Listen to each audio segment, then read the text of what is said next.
everyone, and welcome to Polk State Lakeland Gateway to College Collegiate High School's parent orientation. Just in time, we have our principal, Dr. Barnes, who will come forward and give us our welcomes and introductions.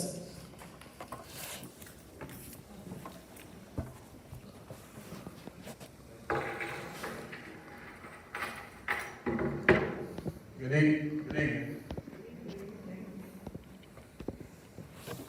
Thank you all for coming out to our orientation. This is kind of different because it's been a while since we've been in front of people. So thank you all for coming out. And we're going to keep on a time schedule. We're going to start. There you go. That's what I was looking for. We're going to start and kind of keep close to our agenda. I'm going to apologize in advance. Full disclosure, I hurt my back this morning in the gym, and so if I cringe, I'm not cringing because of you all or anything. Just I'm just being this honest like a anyway, so on Monday we will officially start our school year. Our school year is a little different, so our first week will look a little different than probably what you're used to, for you all that are coming to us brand new, which is the majority of you. So hopefully this meeting tonight will help you to get an idea of what to expect.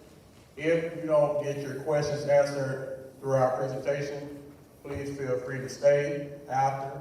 We will answer each and every question that you have, as many as you have, until you are done. If you leave out and you're like, oh, I forgot something, we're going to give you contact information where you can call or email, stop by the office.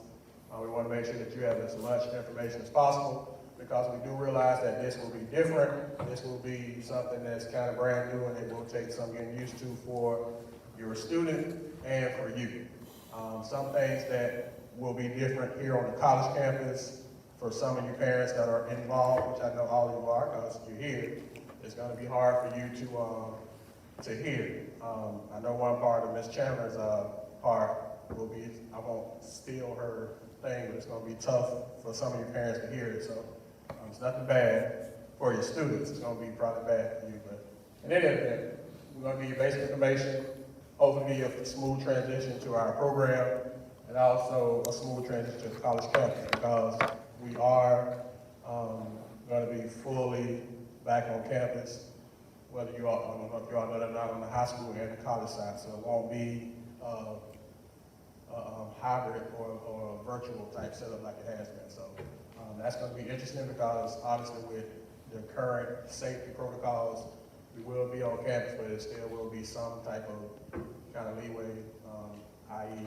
limit of this, how many people we have in this room. Normally we have everything full and we can't do that right now, so we're kind of trying to get back to normal. So once again, welcome. So I'm going to do a quick introduction of our staff. Some of them are here, some of them are not, but we're going to we'll introduce the ones that are here.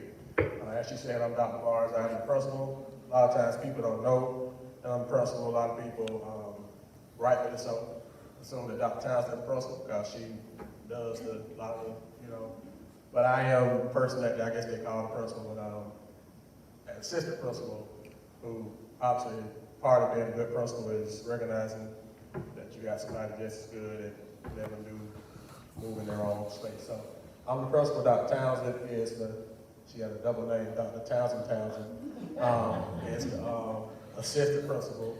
Our guidance counselor is Ms. Tanya Jones. Our student resource specialist is Ms. Tanya Chandler. Wave your hand, Ms. Chandler. Thank you. We have 3 of our staff members here. We have our math teacher here, Ms. Karen Visa. We have our other math teacher here, Mr. Patrick Jean. And we have our social studies, reading, whatever we need most times, teacher is Consuelo Bunny. So, and we have other teachers that are on the staff, but they're not here. You can kind of see. We have a limited high school staff, kind of like 1 to 2 people departments. So like we have 2 English teachers, we have 2 math teachers, we have 2 social studies, 1 science teacher, and because we have a critical thinking teacher, we have a college success teacher, because part of our program is we have the ability where students can do all high school, but we also have the ability that they can do high school and college. So obviously we're not going to list all the college teachers on there, but these are the people that are specifically with us full-time high school, even though they're with Polk State. Okay? So how does our August look? Like I said, on Monday will be our first day of school. It will be for high school classes only. They'll explain this a little more in detail shortly. But the only classes that will be in session the first 2 weeks of school will be high school classes. So if you have seen your child's schedule and they have college classes, you will see those classes will start on Monday. Like I said, they'll explain it more in a minute. If they have college classes, they will not start on Monday, okay? Ms. Clayton is one of our English teachers. She just walked in, so she's our newest parent. She just had a newest addition to our family, so Ms. Clayton. So we start on the 2nd. We're the first week. That following Wednesday, there will not be any classes. We have what's called the college convocation, where the college, which even though we're high school, we're included with the college, we have a day of professional development. So the college is closed, so there won't be any classes on next Wednesday. So if your child tells you they don't have class, they're not fully related. They really don't have classes. Because, the traditional schools, their first day of school is the 10th. And so second day of school for them, and then your child is saying, I don't have class. I know as a parent, antenna's going to go up. So we're letting you know that they are telling the truth. There may be some other times they're not, but this time they are. And if you have any need to verify, you always can feel free to contact us.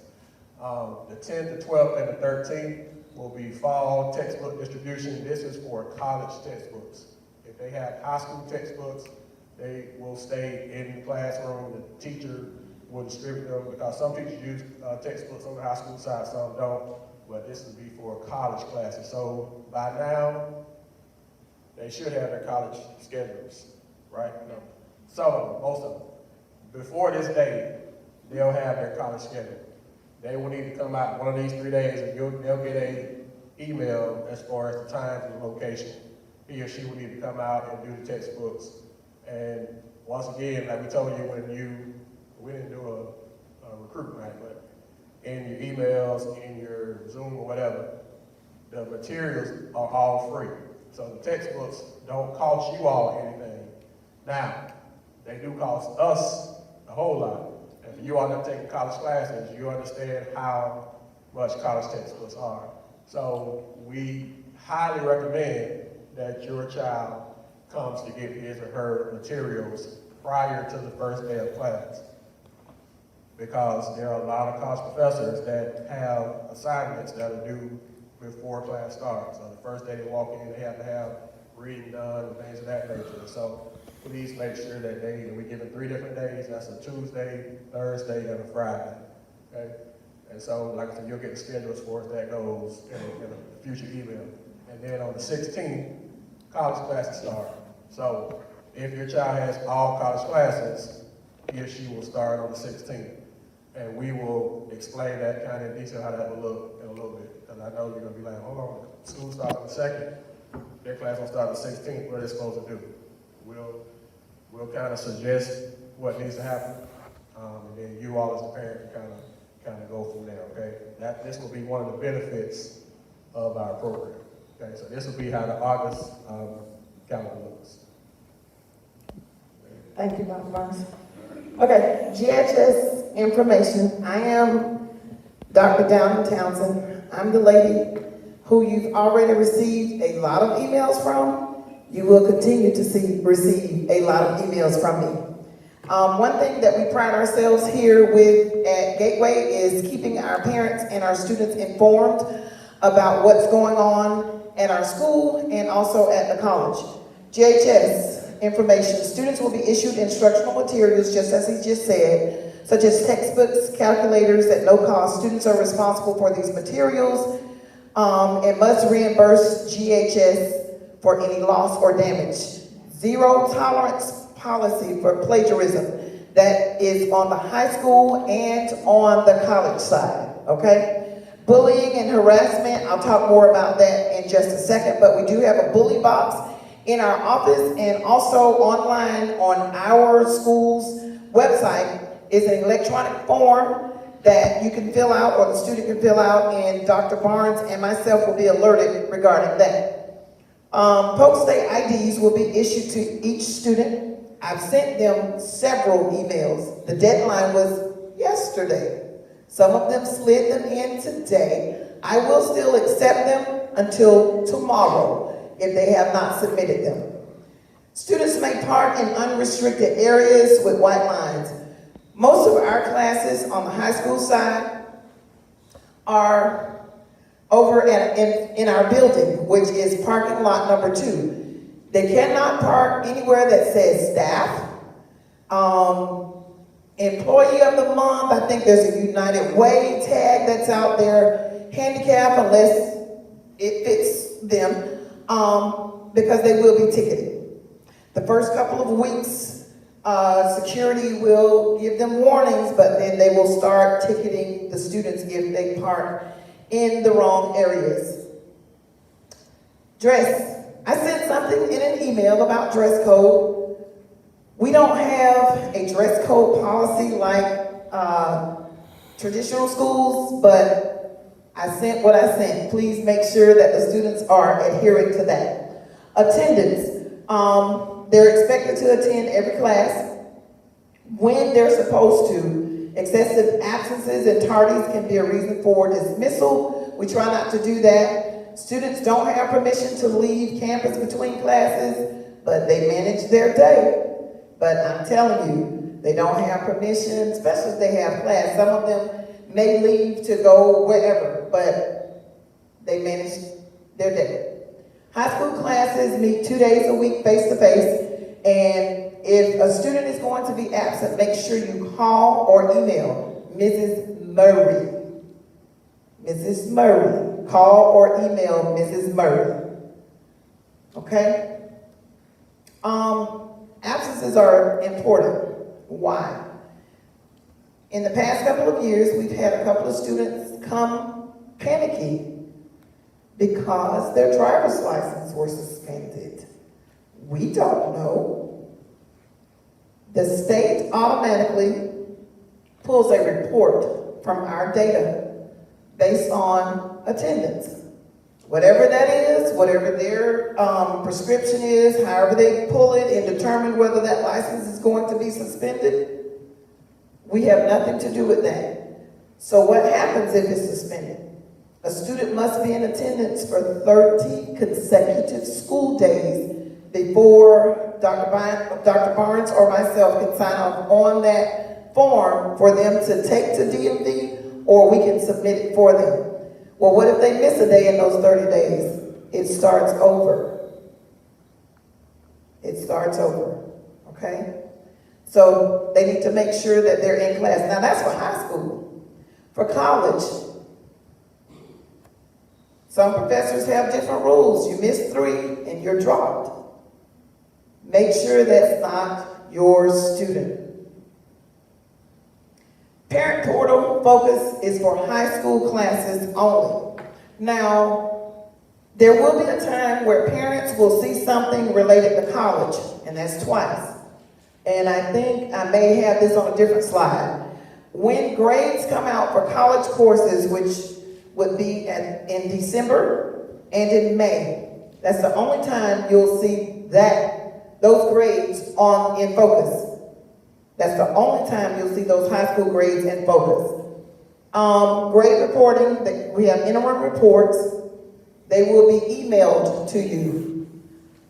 The report cards will be emailed to you. Again, the only time you will see grades for college classes on a report card is in December, or they get them in January, and in May. Okay? We're on a 4x4. Now, what does that mean? That means that if I'm a junior coming into Gateway and I take English 3. I will be finished with my full English 3 credit from August to December. So what happens then? Well, you move on to English 4 from January to May. So students are able to get more high school credits with us being on a 4x4 than in a traditional high school. It typically takes them from August to May to get that 1 credit. Not here, okay? Again, attendance. Taken daily in high school classes, first 15 minutes. First 15 minutes, and a call out will be made when they miss a high school class, okay? Tardies and absences. Notice the trend about absences. Can't stress it enough. Parents must either provide a parent note. We only accept a total of 3 per semester, okay? Students have 1 week. Students have up to 1 week to submit a note to have the absence excused. Administration will decide if the absence will be excused or not. Absences for longer than 3 days will require a doctor's note, okay? Prearranged absences must be in writing a minimum of 2 weeks in advance and must be approved by a GHS administrator. Please plan personal and family trips carefully. Now, on the high school side, we understand things come up, you have family trips. College professors, notice what it says, are not required to excuse a student and can drop students with excessive absences. So make sure you are paying attention to that. High school daily bell schedule. 4 classes with the lunch in between. And it's listed there. I've sent it out already. I will send it out again this weekend. You'll get several emails from me this weekend. So you'll see this again. College class times will differ. Their college schedules are in Passport, but we'll talk about that a little bit later. We do have early release. And if you got that colorful calendar that I sent, all of that is listed on there. If anything is colorful, you know it came from me. Okay? So those courses are listed there with the 4 classes up top and lunch at the end of the day. College classes are not affected by early release schedule. So what does that mean? What if I have a college, my child has a college class at the same time as a high school class they may be taking during early release? It is their responsibility to contact that high school teacher to let them know, I have a conflict on this early release day. I have this college class. They cannot miss the college class to try to make it to the high school class because of early release. Okay? Mrs. Chandler.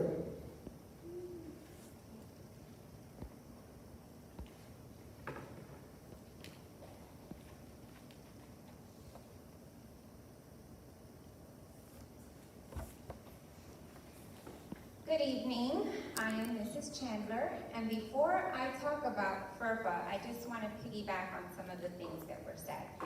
For instance, attendance. So if your child misses the first day of a college class, they are considered a no-show and can be dropped by the college professor.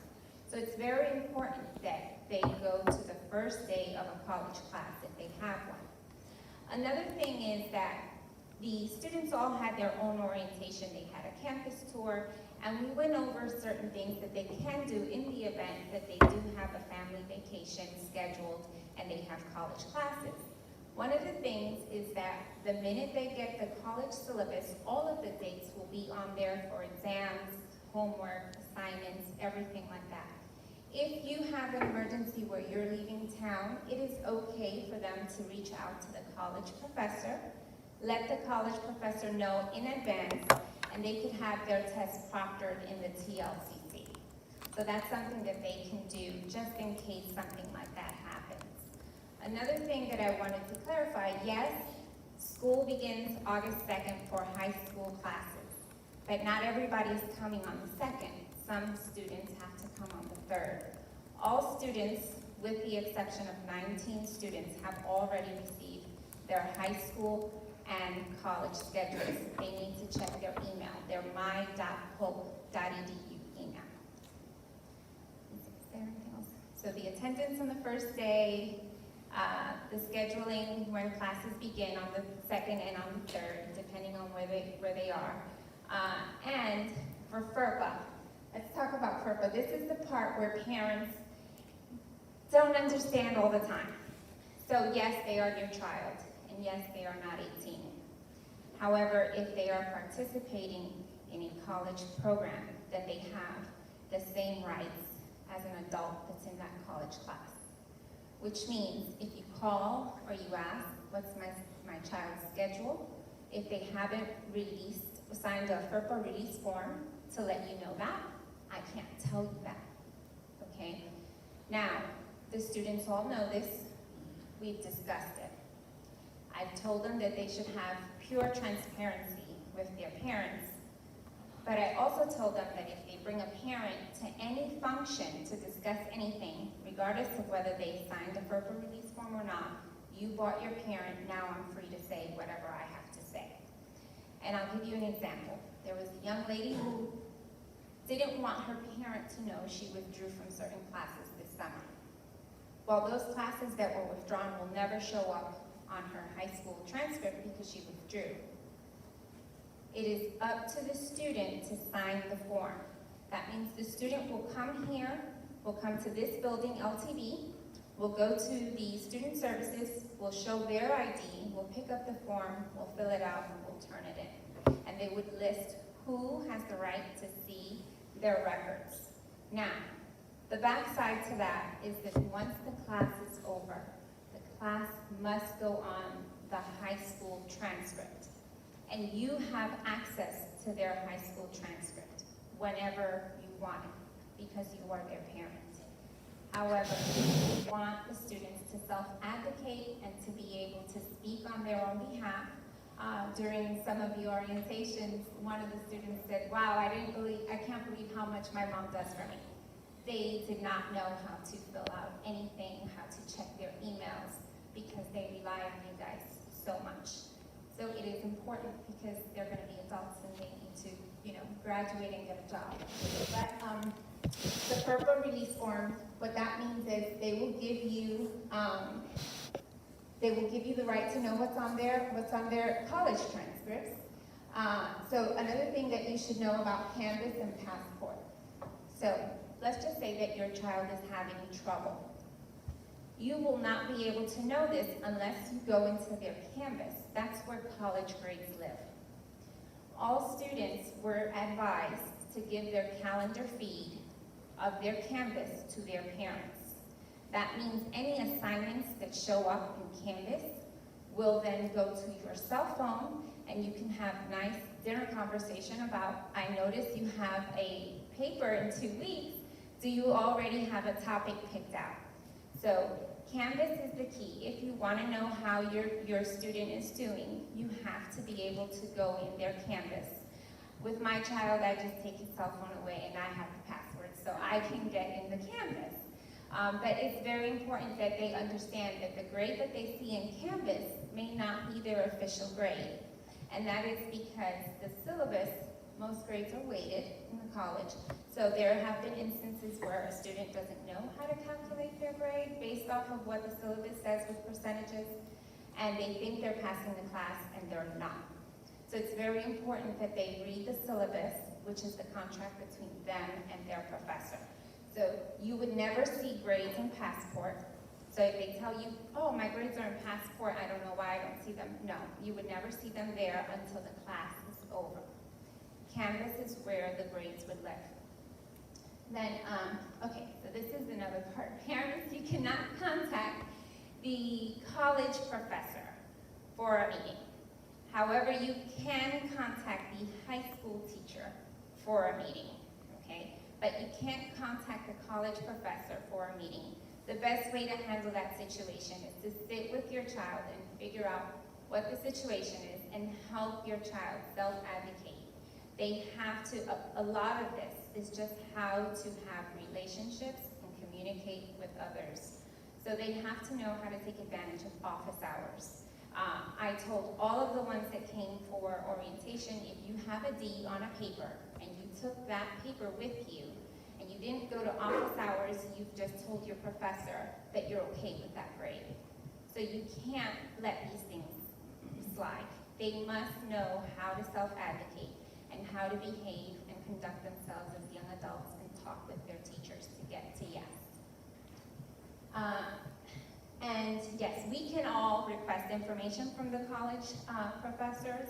Doesn't mean they have to give it to us, but more than likely they would give us information. And sometimes just sitting with your child and talking and asking certain questions and seeing what they have on campus, it's easy to realize, oh, you're failing because you're not doing the assignments. So that's something that's easy to look at. Okay, community service. So I had some questions about community service already on YouTube, and I wanted to say that there is no high school graduation requirement for community service. However, community service hours are very important. They're important for several reasons. One, for bright futures. So if you want the medallion, you need to have at least 75 hours of community service. And Bright Futures is a scholarship that they could be eligible for upon graduation. It requires community service hours. It requires a weighted GPA of at least a 3.0. It also requires that they have 2 years of foreign language, and it requires that they have at least a 25 on their ACT or a 1210 on their SAT. So it's 4 requirements to get that scholarship. So that's why community service hours are important. I told them never to turn their community service hours into us personally. That means they would never hand us a piece of paper. What they would do is they would upload the community service hours on campus because papers get lost, and we want to make sure that we minimize that.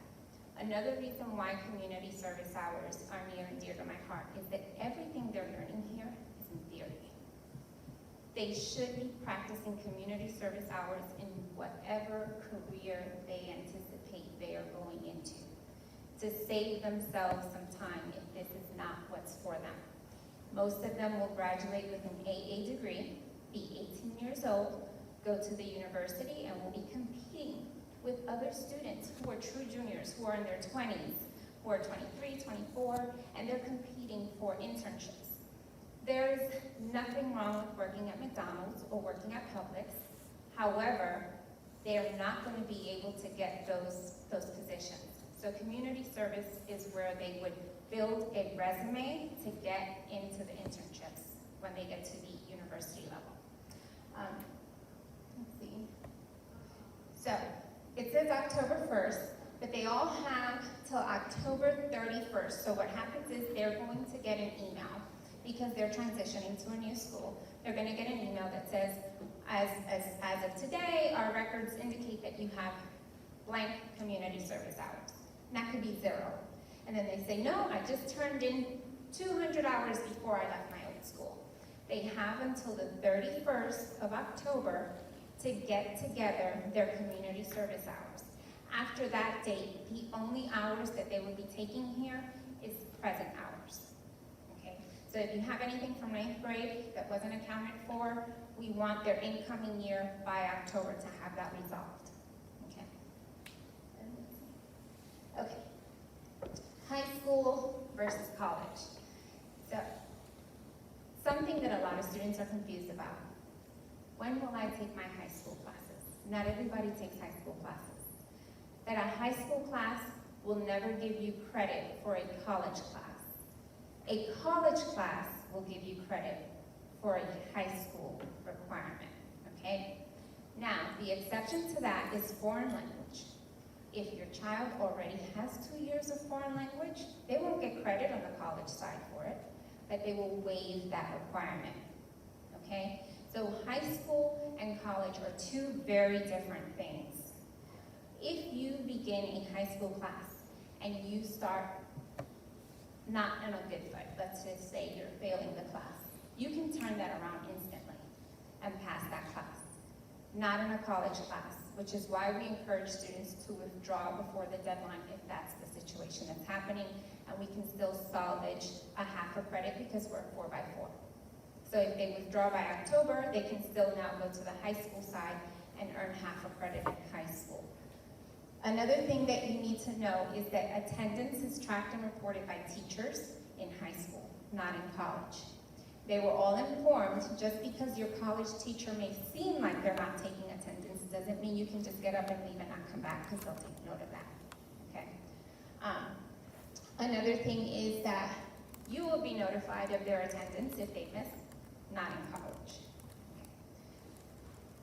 Grades are available to students. Now in college, grades are also available to students, but they have to they have to self-advocate and ask for their grades if they don't see their grades posted in a timely fashion. No parent access unless, of course, you hack their Canvas account. And they all receive their grades at the end of the term, but they also receive grades during the term when they're in college classes. So it's very different. Okay, so I help your students do several things with choosing a college, with financial aid, with scholarship applications, things of that nature, resume help, interview help, all of those things I can help them with. If they have some confusion about where they're headed, I'm always there to just kind of take them to get away from the ledge and that this will be okay. So, is there anything else? I think that's it for me. But I also help with SAT, ACT, all of those things, career information. So, but yes, I'm Mrs. Chandler, and now I give it over to Mrs. Jones.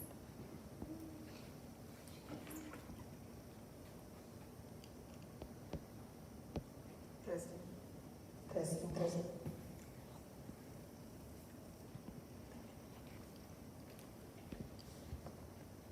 Good evening, all. I'm Mrs. Jones, the school counselor, and my job here is to, this involves several things as well. I can help students if they have any kind of crises,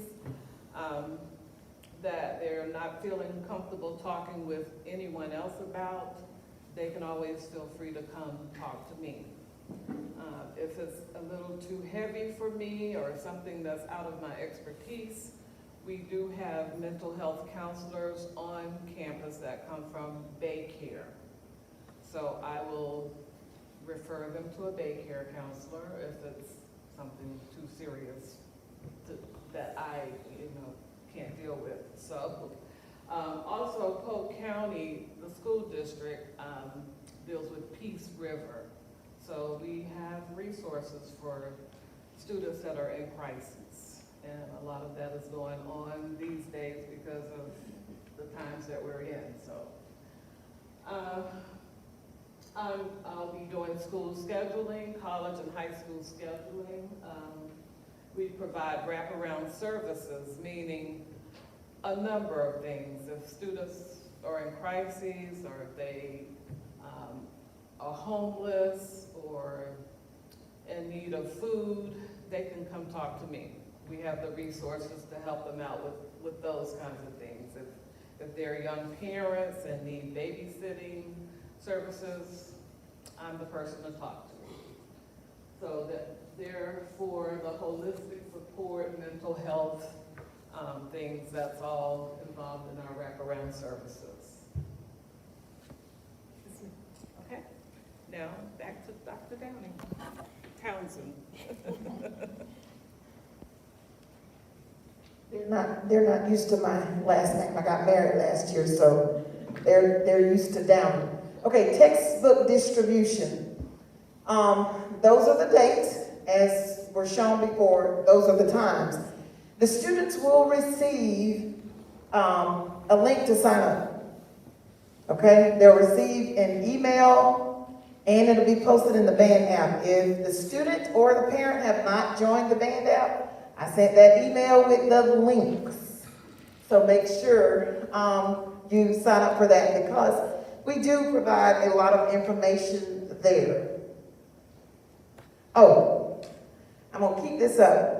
If you go out and purchase a textbook for your student, we cannot reimburse you, because everything here is free, okay? So make sure they're paying attention, and they may receive an email from Mrs. Murray that says your classes opt in. Opt in gives you a couple of days. If you don't do it, then you don't have access to the book. So make sure that they're paying attention to the emails that are received from Mrs. Murray. Bullying information. As stated, we have a box in the office. This is the process to, if the student can tell a teacher, they can tell someone in the main office, and then either myself or Dr. Barnes in my absence will follow this process, which is online, or there's a bully box inside of our office, sitting right on the counter. They can slip a note in there. It does not say bully box, it's just a wooden brown box in the office, okay? And then at the end of the investigation, parents are notified the outcome of it, okay? School forms. I sent those out. I sent first the lunch form, which is optional. One of the things about the lunch form is if a student qualifies for free or reduced lunch, they are able to get SAT or ACT waivers. So, just a suggestion, you never know. Emergency contact form is required. The medical emergency form is required. Those two forms go to Mrs. Murray. The lunch form goes to Ms. Battle. The registration form, only if the student is new to this district. And when I say new, that means that they've never been a part of Polk County schools to get a 5300 number. Some of you recognize that. They may have come from private school, they may have come from a different school district in the state, or even out of state. That registration form is required. Please be sure to submit the forms prior to the deadline, and I sent that in the email. Dr. Barnes.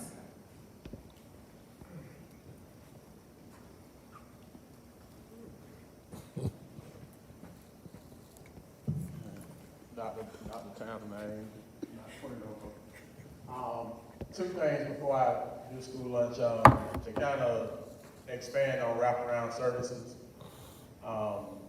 One thing that we do, we understand that your student is going to be coming to a new situation, new environment. They've been at Lakeland, they've been at Lake Gibson, Jenkins, Barts, or wherever, and they're used to a certain process. First period, second period, third period, lunch, class change. Here on the college campus, it's going to be a much different format, much different situation. There won't be bells, there won't be tardy hall, a choice room, you know, things of that nature. It's going to be a much more mature environment. And so we understand that they're going to be having some mature requirements, but we also understand that they're not grown.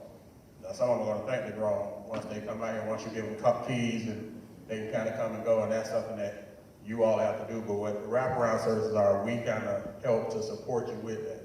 So as much as possible, we will try to be your in-between on the college side, so you won't feel like you just don't have any access. Now, like Ms. Chandler said, there are certain limits that the college gives us, but we don't mind asking, and we kind of have some areas that we can, some avenues we can do that you all cannot do. So our wraparound services are so to help with that, because we consider ourselves to be a transitional program, so we don't want to just jump them into the deep end and they have to swim on their own. So we kind of let them go from the 3 feet up until the deep feet. So that's kind of a more kind of personalized wraparound service definition. And also, as far as bullying goes, like Dr. Townsend said, if a student reports something, then we investigate it. We don't get to say it doesn't make sense or it could not be true, or whatever the case may be. If they submit it, we investigate it as much as we can based off the information that they give us. And if they give us something to say, that boy was bothering me, you know, it's gonna be hard to kind of deal with that. But if they say, Corey, keep messing with my hair in Mr. Jean's class, and we only got 3 Corys on campus, then that kind of, you know, we can kind of go at that. Just so you all know that, because we're a zero tolerance school, we follow the Jeffrey Johnson about bullying, all of those state policies just like they would if they were at a traditional school. So just understand that knock on wood, we have little to no discipline issues. We haven't had any, and we're very proud of that, but we're not gonna say that it won't happen, but just wanna make sure you all understand that. And as far as the bully box goes, that's to be anonymous, but that's not to be the only way. If they're walking and they see me in the hallway and they wanna give me the note, or they don't have Mr. Jean as a teacher, or Ms. Meese as a teacher, but they see her, we don't wanna think that all of us have, access. We want to make sure they feel safe and secure. We have 24-hour, well, not 24-hour, but when they will be here, there will always be armed security, not armed security, armed officers. We have sheriffs, and we have security that are always on campus. So we feel like we're pretty safe, and that's been our policy. That's been our plan, and that continues to be our plan. So school lunch. This is also going to be something different for most of you that's coming from traditional school. Traditional school, they had a specific time during lunch. During the day that they went in the lunchroom. If they wanted to eat or not, they had A, B, C lunch, whatever the case may be. They had the chicken nuggets. They had the hot line. They had the line, the nasty lasagna on Wednesday. But they had that as a specific daily thing. Well, here on the college campus,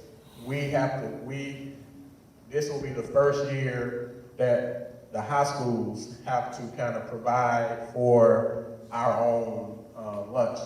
Previously, we've been under the college. The college had a contract with a company called METS. Once the pandemic hit, the contract went away, and now the pandemic is sort of kind of over, depending on what news you turn on. The college has decided not to renew that contract. But since we have high school students, we have to come up with a plan to give them access to food while they're here on campus. So what we are bound by law to do is to feed any student that qualifies for free or reduced lunch. What we are not required by law to do is to feed students who are not free or reduced lunch, but to provide them an option. So how we're going to do that is the first 2 weeks of school, like Dr. Tapper said, when they get the forms, we don't know the first 2 weeks of school who is free reduced lunch. So since we don't know, we're going to provide the opportunity for lunch for everybody. They don't have to take it. I'm not telling you it's going to be Olive Garden and that, it's not going to be that, but I mean, it'll be something that they can do if they choose to. They don't have to. But we're going to provide the option for them to have it if they choose to the first 2 weeks of school. Once the deadline passes for those free reduced lunch forms, then we will, based off of the federal criteria, it's not our criteria, it's a federal database where we put the information that's on that form into it, and it simply says free, reduced, or no. It's like 3 options. And whatever that says, that's what we go by. So we create that list, and after those 2 weeks, then we will continue to feed the students that are on the free reduced lunch as far as at our cost. Now, the college plan right now is to provide a food truck here on the Lakeland campus, on the Winter Haven campus, and also on the CPS campus. So if your child is taking classes on those 2 campuses, it's going to be a food truck. It's going to be a kind of, a different truck, like weekly. So they're working on the schedule for that now. But that food truck will be available for students to purchase lunch if they choose to. The vending machines they've already put stuff back in them. They took all the stuff out of the vending machines once the pandemic hit. So they will have an option for vending machines as well.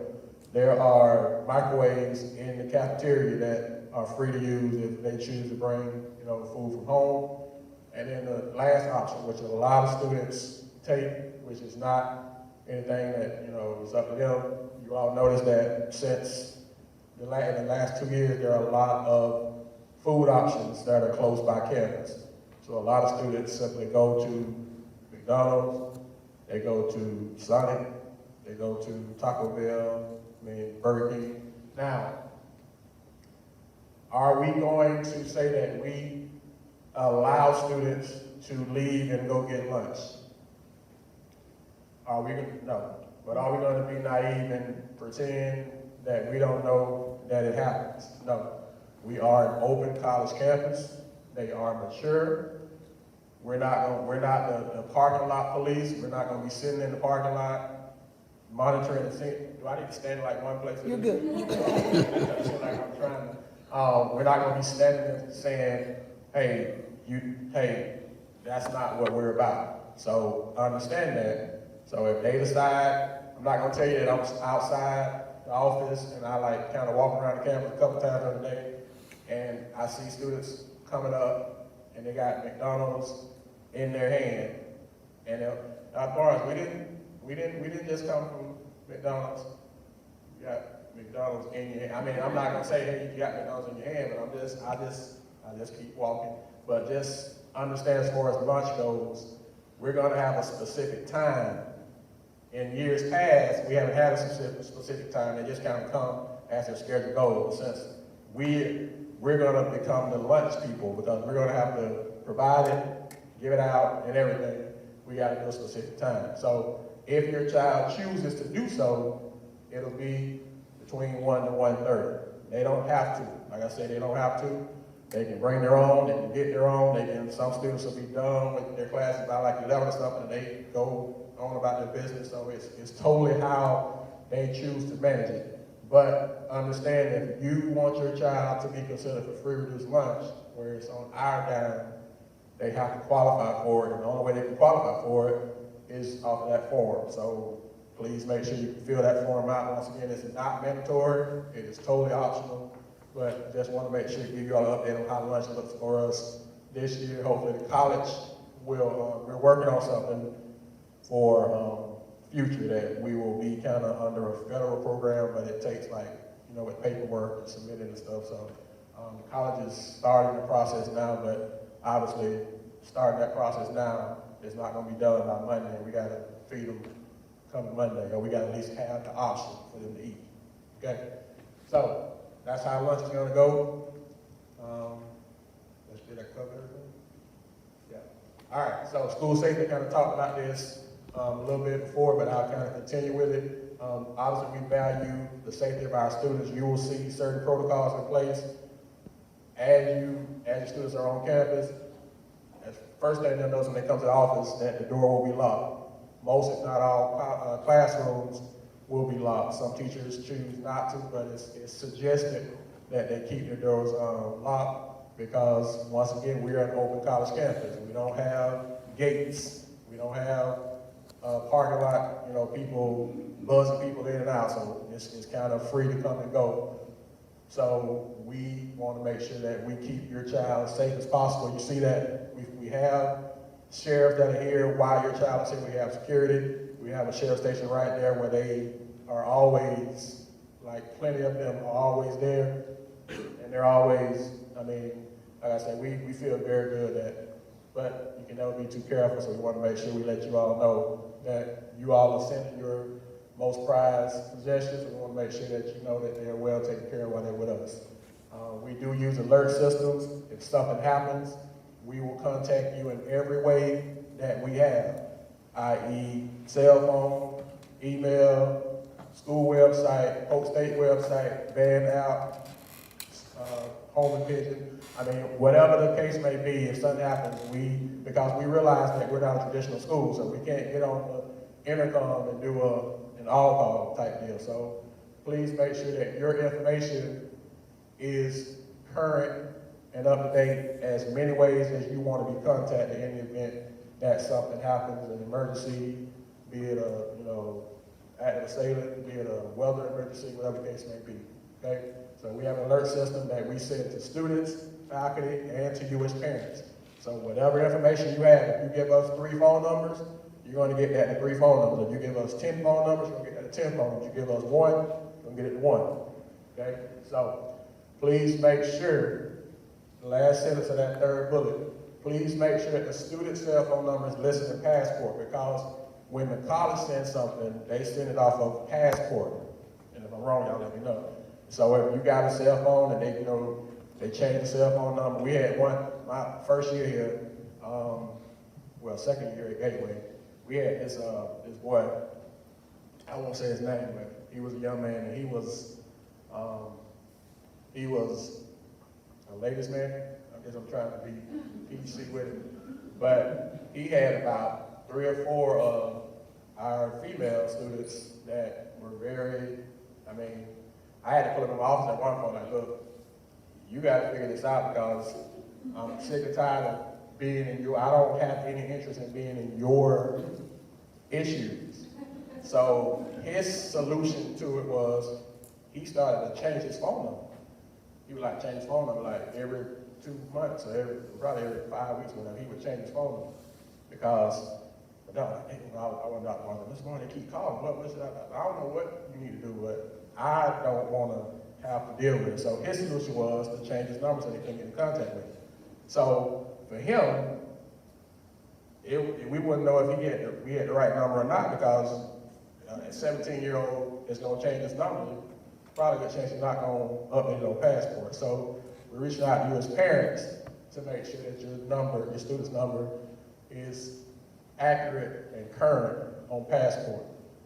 And please make sure that your students regularly, you parents as well,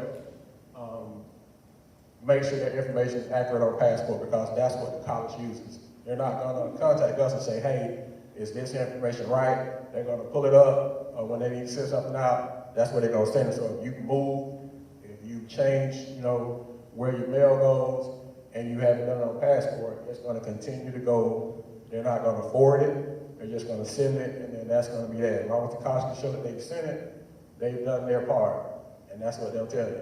That's what they've told us, okay? So make sure that you all keep that stuff up to date.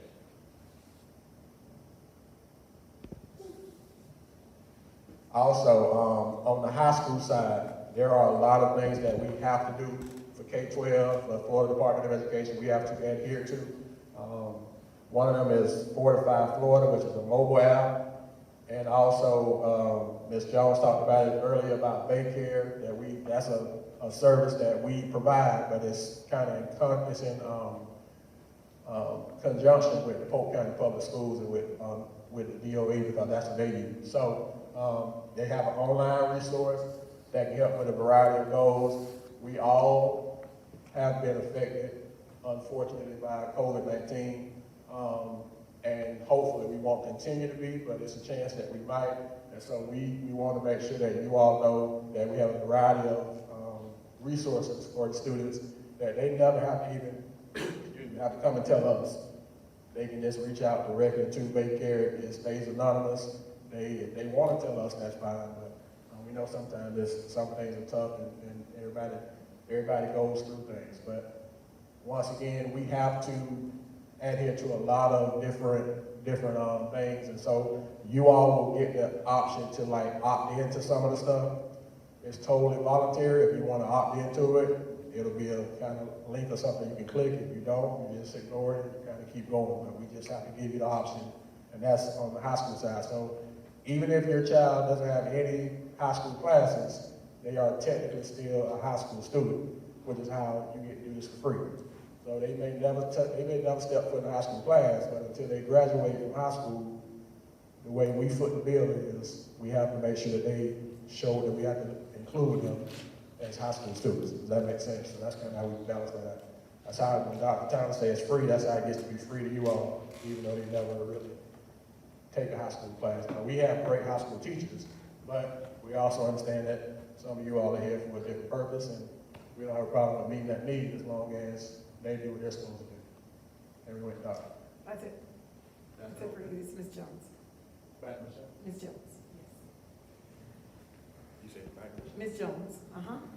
Ms. Jones, back to you. Before Ms. Jones comes, I don't see it, and I may have deleted it accidentally, but I do want to talk about testing. Yes, we still do testing here. FSA, reading. We do PERT testing, of course, and we do Algebra 1 ELC, U.S. History ELC, Geometry ELC, Biology ELC. So yes, it's still a state requirement. We are a public charter school, so we still have to follow those rules. One of the things is that some of your students panicked today when they saw their schedules and saw an intensive reading class. That's why I sent my email a couple of days ago about reading. That if your student took the FSA in late April, May, those scores just came out today. But we can't see those scores until Polk County School Board uploads them, and then we can see them on their records. Because those scores went to the schools that they came from, if they took that test as a 10th grader. If they've never taken it, if they're coming from a different state, unless they took a comparable test, and I only know of one person, they have to have that reading class. Not our rules. We didn't create those rules, but yes, they have to have that intensive reading class, okay? Ms. Jones.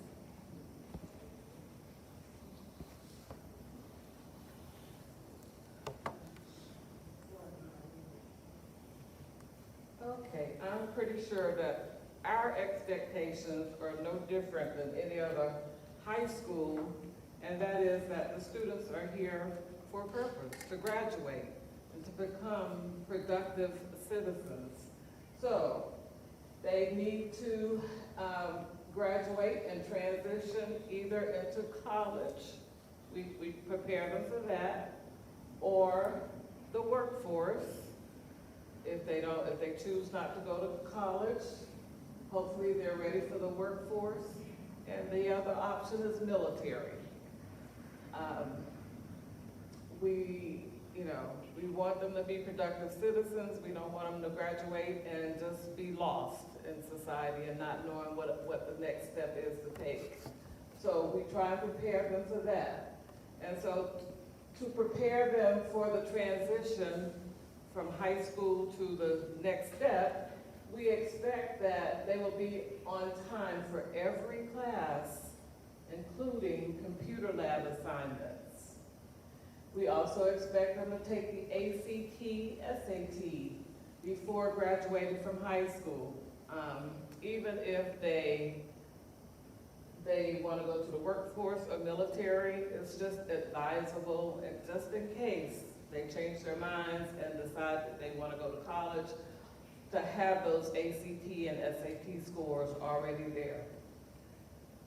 We expect them also to participate in student meetings and test prep activities as assigned. So, like any other high school, we want them to succeed and become self-actualized citizens in our society. Thank you. Okay, next, parents. What do we expect from our parents? Your 100% support for your student, which we know that you're going to give. Allow your student to be a self-advocate, and if it can't get handled with them, by all means, step right on in. Allow your student to be the direct contact between them and the school as the first layer, okay? With you supporting them along the way, and contact us with any concerns that you may have regarding your child's education. We are here. We are a family. We are a Gateway family. I've been here now for 5 years, and I love it. I left, probably not supposed to say this, but I left Polk County Public Schools to come to Gateway, and it was the best move I could have ever made. I love it here at Gateway. I have a passion to work with children, as does the rest of my colleagues. So we are definitely a family. We have an open door policy. We just ask that you give us at least 24 to 48 hours to respond to you, and make sure it's within our working hours, because like you, we have families as well that we love spending time with, okay? There are some questions that we had on YouTube. Just before I have Mr. Popejoy to come up, Mrs. Chandler, any questions that we need answered there? And while the parents, if you have questions, just slip your hand up and we can answer them. And parents, I just want to kind of piggyback on what Ms. Dr. Townsend just said as far as your child being the first layer. This is probably going to be very hard for some of you. I want to say, first of all, we appreciate you all giving us the opportunity. Before I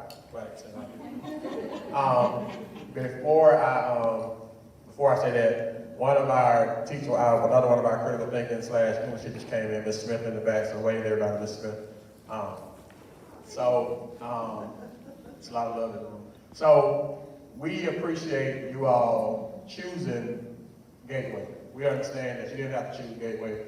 There was other options. You could have left your child where they were at, could have went to other schools, so we don't take that lightly. We feel like we have one of, if not the best products in the county.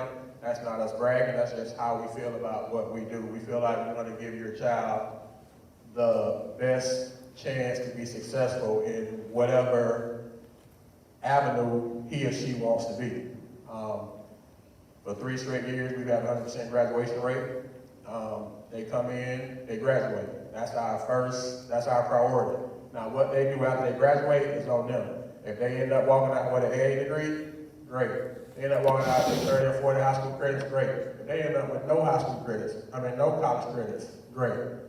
However that looks, we're a very individualized program. We'll have 285 students thereabout, and they may have 285 different goals, dreams, guidelines, and whatever you want to do. We don't just lump them in. So my schedule will not look like your schedule because my interests may not be your interests. So we meet them where they're at, and we take pride in that. That's part of the wraparound services. That's why we do a lot of talking, a lot of meeting, a lot of conversations. But part of them being here is they're gonna learn to mature.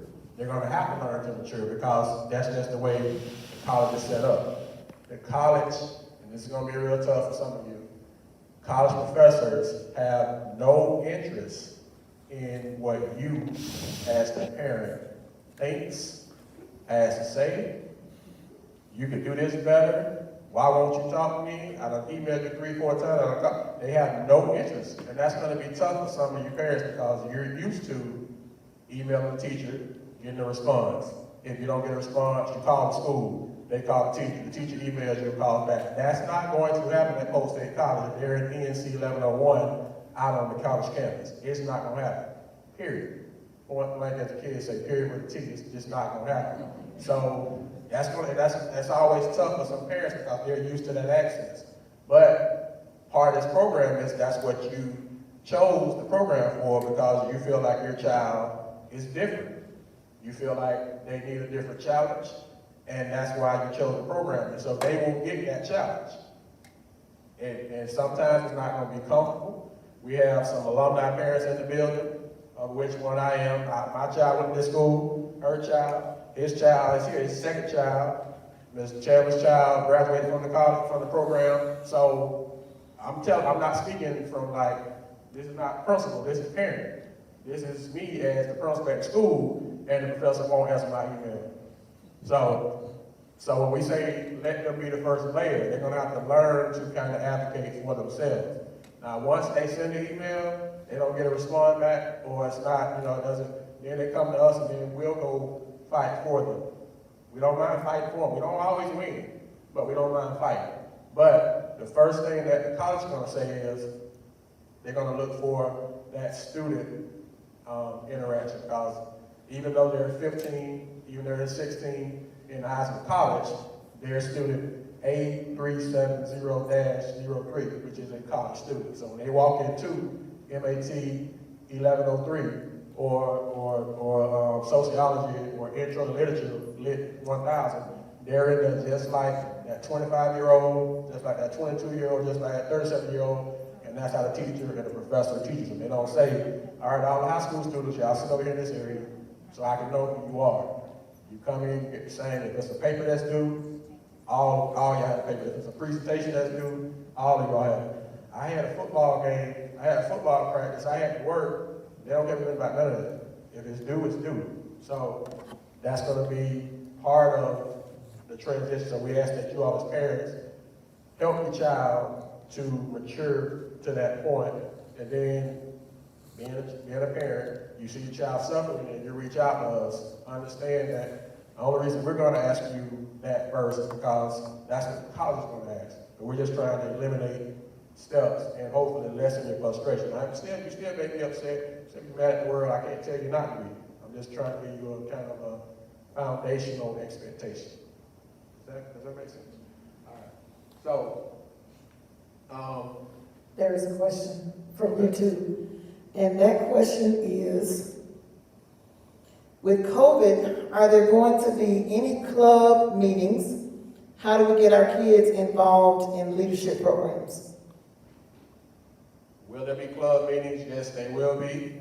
Will they be face-to-face? Will they be Zoom? That would be up to the individual sponsor or counselor. We do have limited high school programs, but once your child becomes a student here on Polk State campus and Polk State College, they are open to any club activity that the college offers as well. So say if they want to be on the speech and debate club on the college side, they can go in just like any student and go apply, go be a part of the meetings we had.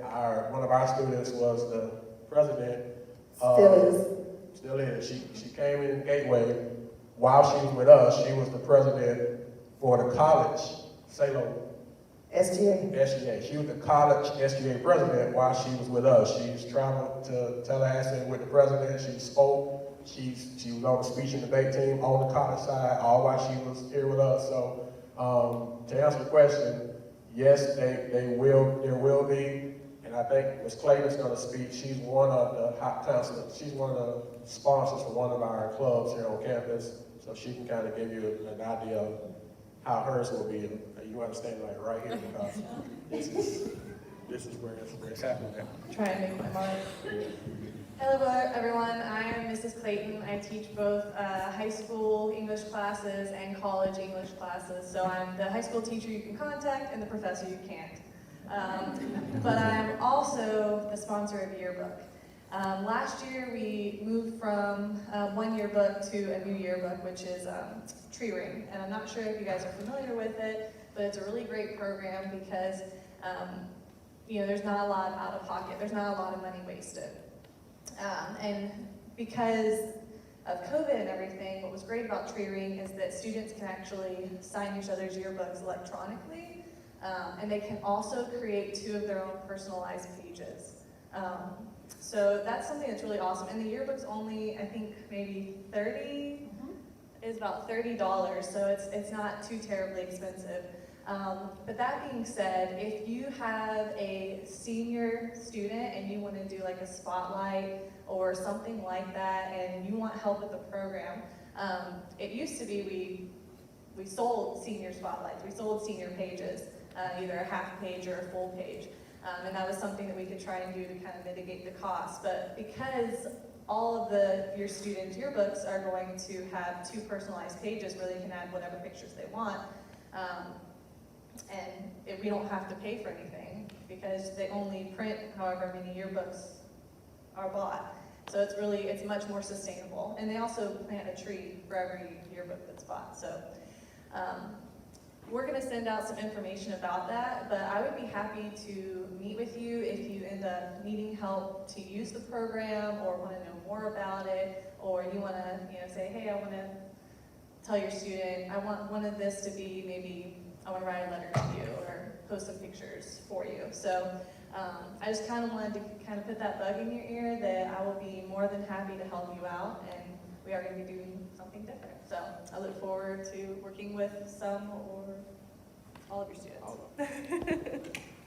All right, so as far as clubs and stuff and activities on the high school side, we will send out what we offer for Gateway. And then, like I said, on the college side, it's whatever the college offers, you're able to do. Now, the only caveat that we want to make sure that we kind of make sure we make students aware of, if you are an athlete and you decide that you're interested in playing an athletic sport on the college side, being that you are a college student, you can do that. So say if I want to play softball, I could play softball for Polk State College while I'm here at Gateway. The only thing is, once you start to play for Polk State College, it starts your college eligibility So say if you did 2 years here at Gateway, but it played with Post State. You graduate from us, you go to Florida, you only have 2 more years of eligibility at Florida, even though you're going to go in as a freshman, because your eligibility, Post State is a college. So just be mindful of that. That even includes cheerleading. And we found that out a couple years ago. So if they choose to do it, they can, because they're a college student. We wouldn't necessarily advise it, because we want them to, if they're going to transition to college, to have your full college eligibility. But you do have the option. But any other club, like SGA, SALO, Speech and Debate, like they had a fishing club on the college a couple years ago. Anything the college does, if it's an interest, you can do it. As far as how they meet, each individual club has individual schedules. I'm thinking more people will be doing face-to-face, but some people probably will still do the virtual thing. Yes, it's the college is leaving that up to the discretion of that club, just like we are. So we're not going to say you have to be face-to-face. We're not going to say you have to be Zoom. We're going to let them do it how it's comfortable for them. Any other questions? Okay. So next we have, for a couple of minutes, we have our military. I can get it right that way, right? We have our military who's going to come and give you all a quick introduction about some of the possibilities they have for your students if you're interested. And you got to be like right in this area. I know. Okay. All right. You're ready. Can you hear me? Test, can you hear me? Try this. Let's do that. We're That good. battery's going ahead. Thank you. Greetings and thank you, Dr. Barnes and Dr. Downing Townsend for allowing for us to attend today to talk about ROTC. I have Lieutenant Cross as a recent graduate from Army ROTC at Florida Southern here in Lakeland, and we also represent SEU and Polk State. To lead into the club part, we have ROTC here at Polk State. In fact, we do have one student right now that's just getting ready to start her junior year. So as long as you're 17 years old and a parent wants to sign for their son or daughter to go into senior ROTC at the collegiate level, they can sign up for it. You come see me. I'm at Florida Southern. I'm also here. The best way to probably reach us initially is through the command sergeant major who's retired here, Byron Lloyd, who's going to be here on Wednesdays typically. If you want to see him, you can reach out to us and we can make sure we connect, but we'll also connect up through the high school. And we'll have that presentation. Is that presentation available? We're only going to take a couple minutes. I'm just going to run through this real quickly. By the way, while they're doing that, we have a bunch of goodies over here. We have a packet for each individual person in here. If you'd like to take a packet, take a pen, take everything you possibly can up there so we don't have to carry it out of here. Please, please, please, please. I'll make it easier on us. And next slide, please. This person right here on front, that's our lieutenant when he was a junior. And like I said, he just graduated. Next slide, please. These are some of the activities that we do in senior ROTC. And next slide, please. I want to go through this really quickly. We'll have a couple minutes. Next slide. All right, let's talk about money. College is expensive. We can do it at Polk State, we can do it at any university. We can do a briefing here afterwards on the academies and ROTC. Florida Southern costs approximately for 4 years, $150,000. We'll pay for it.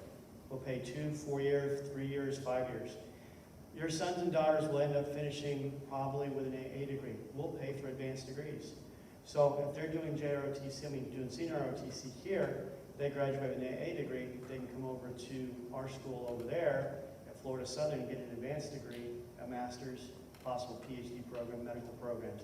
Without getting too much detail, we have opportunities for your sons and daughters to earn either their bachelor's, their master's, or their PhD. And we can talk to you afterwards on that. Next slide, please. This is the pay. Most people don't realize how much officers are paid within the military. And starting out is typically between $60,000 and $72,000 a year. In 4 years, they're making $100,000. Most senior officers make between $120,000 and $150,000 a year. So it is a very financially stable career. I've been with the military now in some form or fashion 42 years. And I'm a Pinellas County kid, and it's been very, very productive for me, and I've got to see the world. I've sat in the president's chair, worked in the Pentagon, and I'm a simple kid from a simple place, from simple parents, and it's allowed me to see the world. Next slide, please. Okay, this is really important, national scholarship. Starting in your freshman year, we look at three things: scholastic, athletics, and activities. The community activities that we just talked about, you can use that as part of that criteria, Dr. Barnes. So when they come into it, they can actually use all those community service as activities and apply that for the scholarship level here at Polk State and also at the other universities. And I can talk to you later on after that. Deadline, it just opened up. So if you have a junior student right now and they're interested in advanced degree or additional studies, the door opened on the 12th. I'd like to talk to you afterwards and we can give you some more details on that. We have 3 boards, October, January, and March, and those boards are very, very selective. The average SAT score is typically around 1,200. Minimum is 19 and 1,000, but typically 1,200 plus, and the ACT scores are typically around 24, 25. And GPAs for scholarships run usually around a 3.7 GPA. Next slide, please. There's some basic information. I can provide it to you later. Next slide, please. And this is what it looks like when you go on the website. I can cover that with you either today or tomorrow. I have my phone number. Inside this package it has all my business cards and all my contact information for you to look at. Next slide, please. And also the 3 things physical. Real simple, 1 mile run, push-ups, sit-ups, and that's the basic criteria as the physical piece. Next slide, please. And where to go, that's also in the packet for you to look at. Next slide, please. And that's it. Any questions for Army ROTC or any military service or the academies? I know I went real quick, but Lieutenant Cross, real quick, did you enjoy the program? I did. It was great. And he's just getting, and you're from where? Lakeland, Florida. I graduated from Summerlin Academy over in Bartow, so I'm a local kid. Grew up here. I grew up in Lakeland. I commuted out to Bartow every day. It was an hour and a half on the bus. So I want to say thank you, Dr. Barnes, for allowing us to be here. We appreciate it, sir. Yes, sir.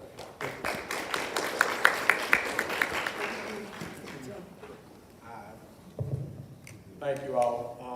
Obviously, we want to give your students as many opportunities as possible. What we tell the students when they first come, and I just tell them this, most of you are here because your parents want you to get free college. They don't want to have to pay for these classes, which is fine. Understand that somebody is paying for them, which is us.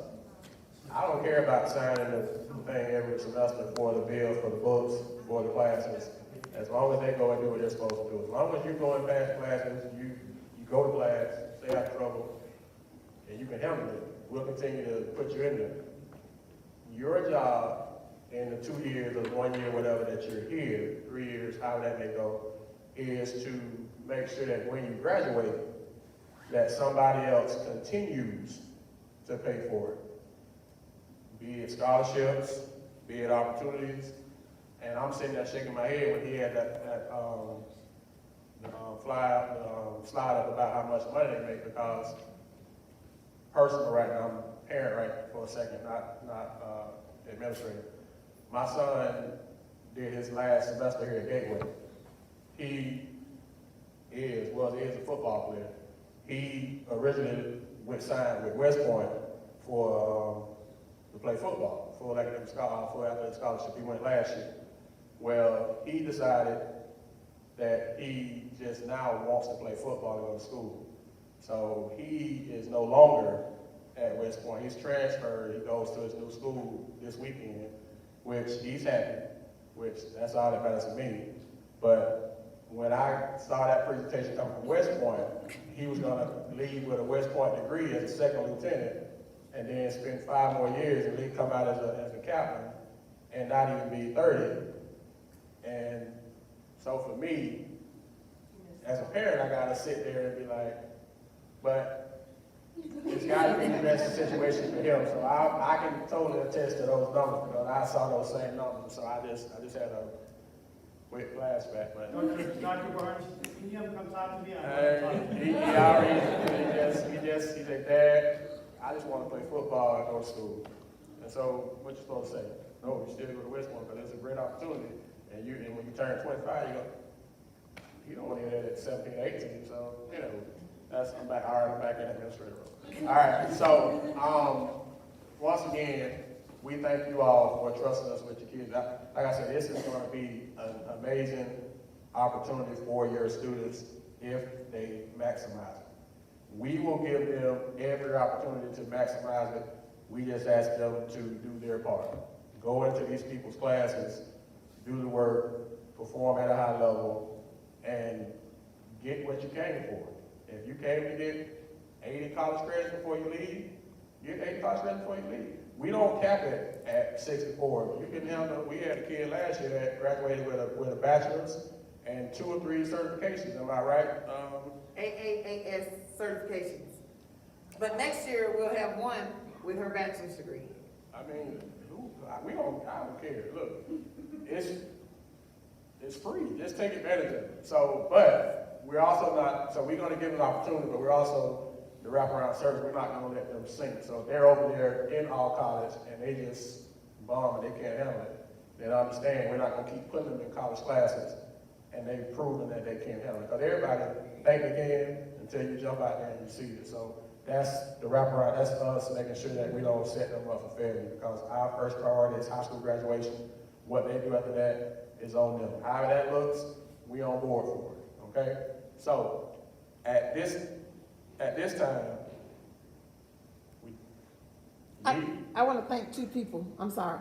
I want to thank, don't tell me, Dallas and Devontae's mama, I can't marry, Miss Hansen. Thank you so much for your help with this tonight. And this is my oldest brother. They both had students who graduated last year, and they still have students here now.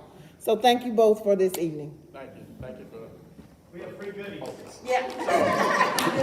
So listen, at this time, what we're going to do as staff, as military, is we're here.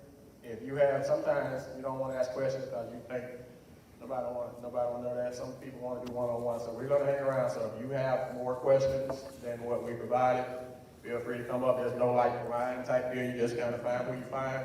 If you got the information that you need, then you're free to go. Please make sure you get some of those goodies. And if you have questions once you leave, I don't know if you all saw the information, the slide up as far as the contact information. If you call the school and nobody answers, please leave a voicemail. Please leave a voicemail.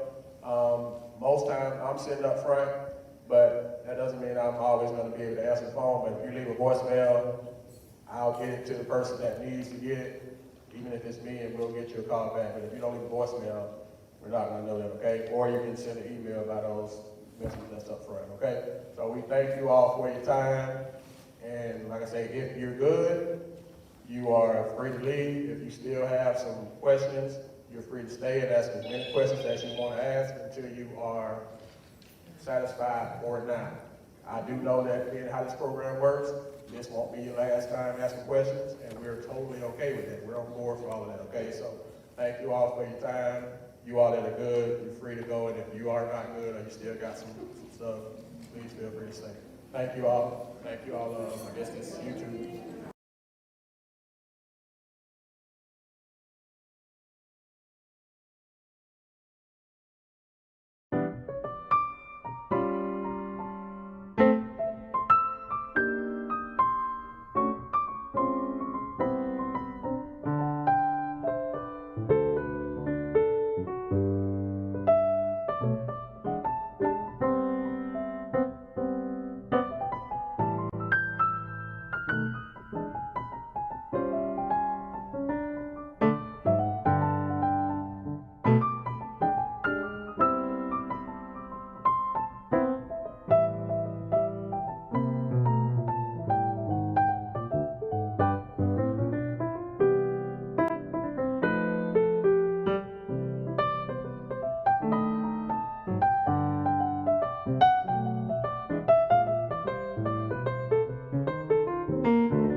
Bye.